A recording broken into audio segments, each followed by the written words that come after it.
अस्सलाम वालेकुम। आज की ये मेरी वीडियो तमाम ख़वातीन के लिए एक मैसेज है और ये मैसेज मैं उन्हें एक वाक़या बयान करके दूंगी। एक लड़की थी जिसकी शादी होने वाली थी और वो अपने बाप से आके कहती है कि बाबा मैं कहीं जाकर ग़ुलामी नहीं करूँगी, मैं ग़ुलाम नहीं बनना चाहती। जिस पर उसका बाप उसे समझाता है कि बेटा कोई भी किसी का ग़ुलाम नहीं होता, बस कुछ काम होते हैं जो मर्द कर सकता है और कुछ काम होते हैं जो सिर्फ औरतें कर सकती हैं। इसलिए वो काम जो औरतें कर सकती हैं अल्लाह पाक ने उनकी ज़िम्मा लगाई है और जो काम मर्द कर सकते हैं अल्लाह पाक ने वो उनकी जिम्मेदारी रखी है। ये बात करके बेटी को समझाकर वो सो जाता है। कुछ दिन बाद बेटी की शादी होती है और जब शादी होकर ब्याह का रुखसत होकर बेटी अपने घर जाती है तो एक दिन उसका शौहर थका हारा हुआ काम से आकर उससे खाना मांगता है, जिस पर वो कहती है कि मैं तुम्हारी गुलाम नहीं हूँ, मैं खाना नहीं बनाऊंगी।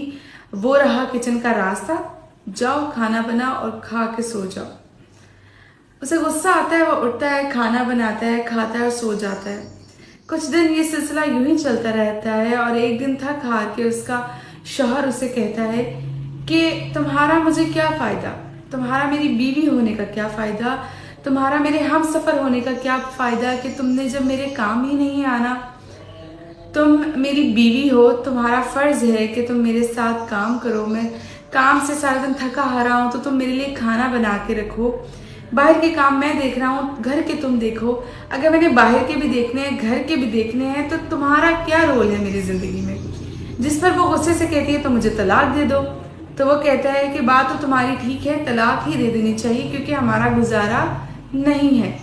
और कुछ दिन बाद उनकी तलाक हो जाती है और वो लड़की अपने घर चले जाती है।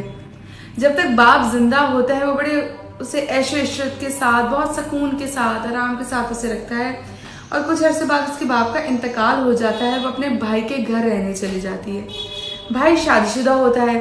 कुछ अर्से बाद भाई तंग आके कहता है कि सुनो बहन, तुम्हारी वजह से मेरे घर में मसले मसाइल हो रहे हैं, लड़ाई झगड़े हो रहे हैं, मैं तुम्हारा रहना और यहाँ अफोर्ड नहीं कर सकता, तुम कहीं और चली जाओ।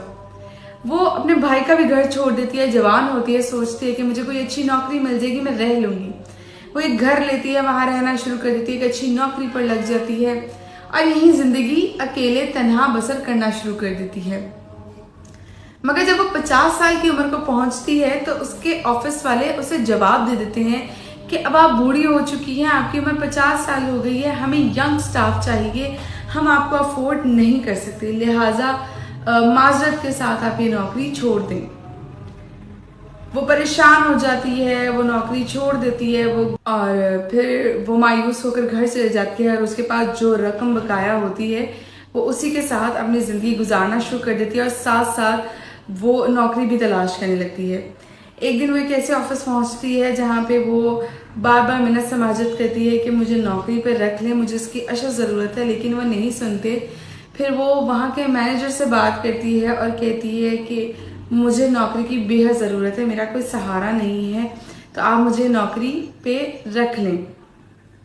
जिस पर वो मैनेजर कहता है कि आपकी उम्र नहीं रही कि अब आप नौकरी करें, आप घर जाएं, आपके बच्चे अब आपको संभालें, अब ये उनका फ़र्ज़ है। जिस पर वो कहते हैं कि मेरी तो कोई औलाद नहीं है। और ये बात सुनकर वो मैनेजर बड़ी हैरानगी से इनकी तरफ देखता है और फिर वो एक साइड पर जाकर बैठ के गमज़दा होकर रोने लग जाती हैं, आंसू बहाने लग जाती हैं। जिस पर वो मैनेजर आके कहता है कि मेरी बात सुने, हमारे यहाँ पे हम 15-20 लोग हैं, हमारा बावर्ची चला गया है, तो एक छोटी सी नौकरी यही हम आपको दे सकते हैं कि आप हम सबका खाना बना लिया करें और इसके इवज आपको 6,000 रुपये हम दे दिया करेंगे। जिस पर वो कहती है सिर्फ 6,000 रुपये? तो वो कहता है कि हाँ जी, हम इतना ही अफोर्ड कर सकते हैं और 6,000 रुपये ही हम आपको दे सकते हैं।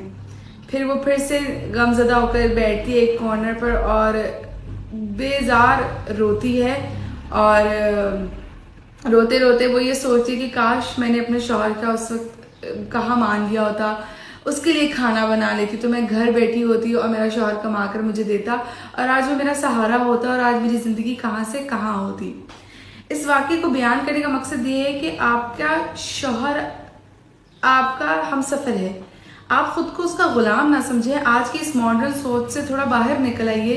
अगर आप भी जॉब कर रही हैं, आपका शौहर आपको जॉब करने की इजाज़त दे रहा है, आपको हर किस्म की आज़ादी दे रहा है, तो ये आपका फ़र्ज़ है। आप अपने किसी दोस्त बाप के साथ भी तो अच्छे से पेश आ जाते हैं, उसके खाने का एहतमाम करते हैं, उसकी खुशी का ख्याल रखते हैं। आपका शौहर तो आपका हमसफ़र है, आपका साथी है, आपके साथ शाना बशाना खड़ा होकर ज़िंदगी की जो ट्रेन है उसे चला रहा है। तो ये आपका फ़र्ज़ है कि जब भी आपको मौका मिले, टाइम मिले, वक्त मिले, अपनी शौहर की खुशी के लिए खाना बनाएं, उसकी खिदमत करें और अल्लाह को भी राज़ी करें। इस तरह अल्लाह भी राज़ी होता है। अगर आपका शौहर आपके साथ इतना अच्छा है तो आप क्यों नहीं अच्छे हो रहे? आप क्यों ये सोच रहे हैं कि आप ये ग़ुलामी करें? ये ग़ुलामी नहीं है। इसी तरह ज़िंदगी खूबसूरत बनती है जब आप एक दूसरे का ख्याल रखें, एक दूसरे के साथ चलते हैं।